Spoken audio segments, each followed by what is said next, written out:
Assalamualaikum warahmatullahi wabarakatuh. Hello everyone. Today we will present about our discussion. First of all, let me introduce our group. My name is Nesa Arismayani. My name is Anissa Badriah. My name is Yolanda Mutia Putri. My name is Nafichania.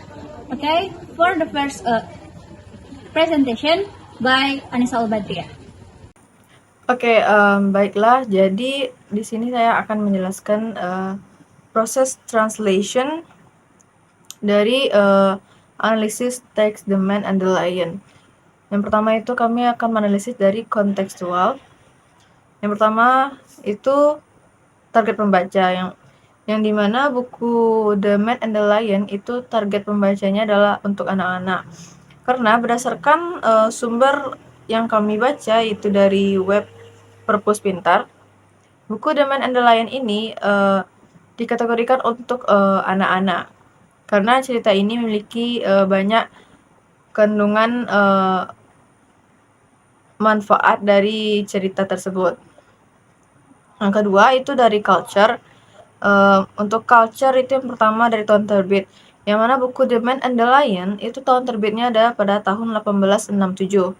Kemudian buku ini berasal dari Yunani kuno, yang mana sebenarnya penulis buku The Man and the Lion ini tidak diketahui siapa penulis aslinya karena bermacam ragam sumber yang memberitahu. Kemudian untuk karya dari Aesop ini, karya dari The Man and the Lion itu berasal dari pertengahan abad ke-6 sebelum Masehi.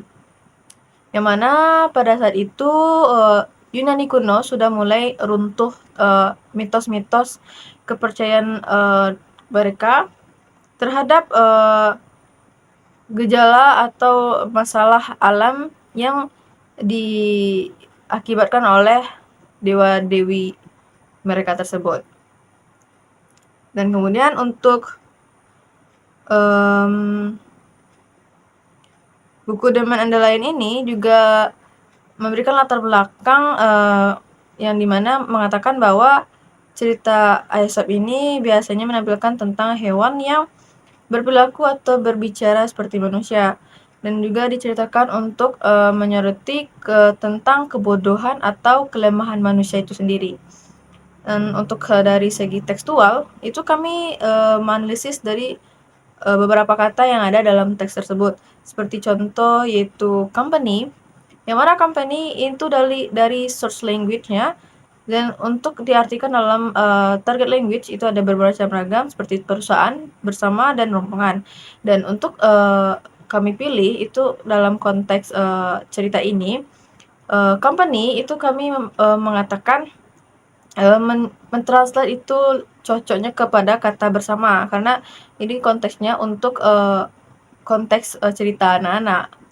Terus untuk clearing, kata yang kedua itu diartikan juga ada membersihkan, tanah terbuka, dan pembukaan hutan. Dalam konteks cerita The Man and the Lion ini, kami mengambil clearing ini diartikan sebagai tanah terbuka karena cerita tersebut itu sangat cocok konteksnya dengan yang dimana kalimat di setelahnya itu adalah kalimat the forest atau artinya hutan. Jadi jadi kata ini cocok untuk penyambungan dengan kata selanjutnya. Yang ketiga yaitu adalah beast, yang dimana artinya itu adalah binatang buas, satwa kejam, dan kasar. Dan untuk dalam konteks cerita The Man and the Lion ini kami memakai kata raja binatang. Sebenarnya ini bukan arti dari yang ada karena kami mengambil sesuai konteks, yang dimana itu konteks pertama adalah The Lion.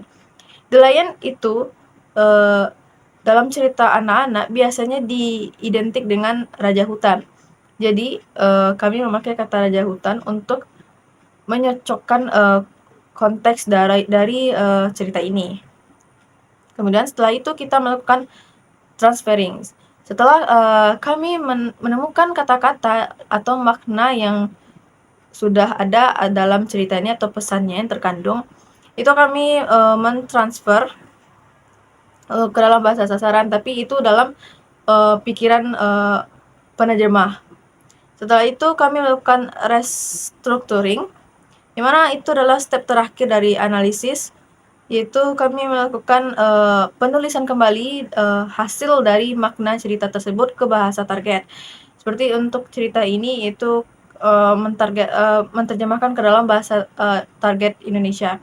Untuk cerita ini itu adalah target anak-anak, maka kami menerjemahkannya sederhana mungkin dan tersampaikan makna dari cerita tersebut. Seperti contoh dalam kalimat ini, yaitu adalah dalam SL-nya, itu sumbernya. Pertama itu adalah a lion and the man it changed to travel in the company through the forest.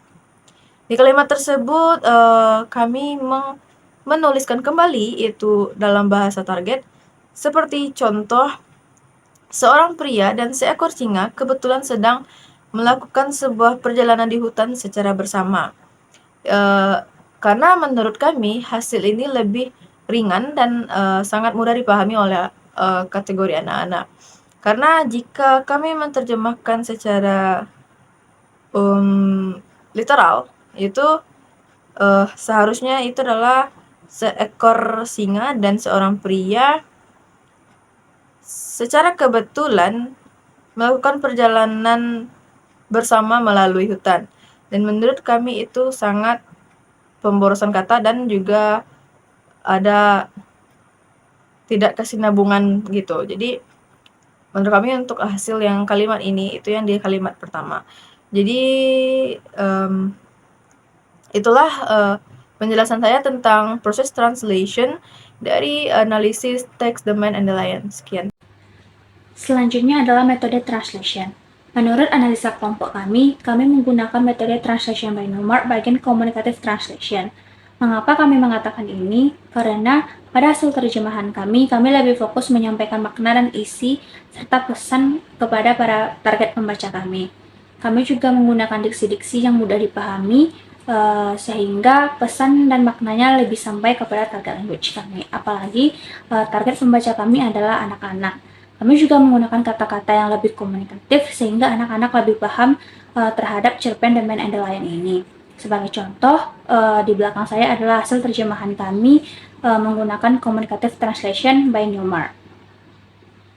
Setelah kami menganalisis cerpen yang berjudul The Man and the Lion ini, kami menemukan 4 prosedur. Nah, yang pertama itu transference, transposition, modulation, and reduction. Nah, yang pertama itu ada prosedur transference. Prosedur transference itu yang contoh kalimatnya, it was a representation of the Heracles in the act of the tearing the jaws and the Nemean lion. Nah, jika diterjemahkan ke dalam bahasa Indonesia itu dapat diartikan menjadi itu adalah gambaran Herakles sedang bertindak merobek rahang singa Nemea. Nah, kata Herakles dan Nemea ini itu tidak akan bisa diterjemahkan ke dalam bahasa Indonesia.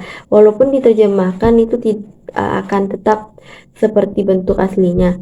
Karena kata Herakles dan Nemea itu diambil dari nama mitologi Yunani yang sama sekali tidak akan bisa diterjemahkan ke dalam bahasa Indonesia. Nah, karena tidak bisa diartikan ke dalam bahasa Indonesia, tapi dia memiliki makna seperti kata Herakles ini itu memiliki makna seperti manusia setengah dewa, dan kata Nemea ini itu diartikan sebagai seekor singa yang tinggal di daerah Nemea dan dia telah kuat atau kebal terhadap berbagai senjata. Nah, yang kedua itu ada prosedur transposition.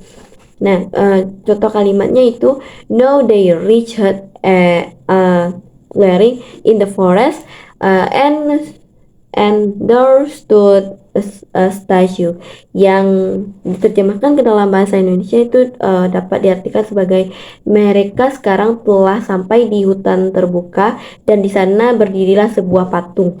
Nah, dari prosedur tersebut itu kami menemukan adanya perubahan grammar atau perubahan kata ke frasa. Nah, dari contoh katanya itu ada dua. Yang pertama itu dari kata reach ini dan kata clearing. Nah, dari kata reach ini kalau diterjemahkan ke dalam frasa itu bisa diartikan sebagai kata telah sampai.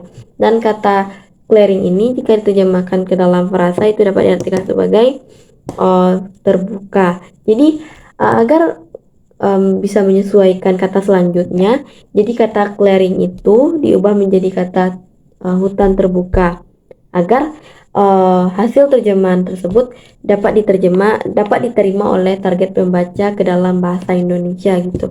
Nah, yang ketiga itu masih prosedur transposition. Nah, contoh kalimatnya itu the man and the lion change to travel in company through the forest. Nah, yang jika diterjemahkan ke dalam bahasa Indonesia itu dapat diartikan sebagai seorang pria dan seekor singa sedang melakukan sebuah perjalanan di hutan secara bersama. Nah, dari kalimat tersebut itu kami